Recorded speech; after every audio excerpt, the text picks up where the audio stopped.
د هلمند ولایت د مرکز لښکرګاه ښاروال حافظ صدیق په هدایت او همغږۍ د ښاري حکومتولۍ امریت له لوري د ښار د بې نظمۍ او ګڼې ګوڼې د مخنیوي او د لاس پلورونکو او کراچیوانانو د تنظیم په موخه د صنفي وکیلانو، لاس پلورونکو او کراچیوانانو سره غونډه ترسره شوله.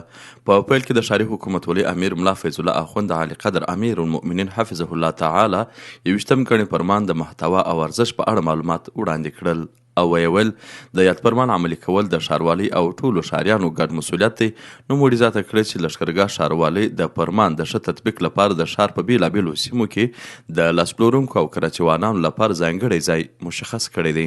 ورپسې د املاکو مدیریت مسؤلینو د ټاکل شویو ساحو او د فرمان د عملي کولو په اړه تفصیلي معلومات وړاندې کړل او له لاس پلورونکو او کراچیوانانو غوښتل چې خپل ټاکل شوي ځایونو ته انتقال سي.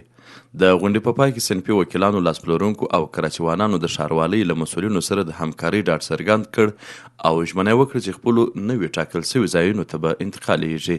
د یادونې وړ ده چې د ښاري حکومتولۍ امریت له دې وړاندې هم د ښاري نظم د ټینګښت په موخه ورته غونډې ترسره کړې دي. غونډه د دعا په ویلو سره پای ته ورسېدله.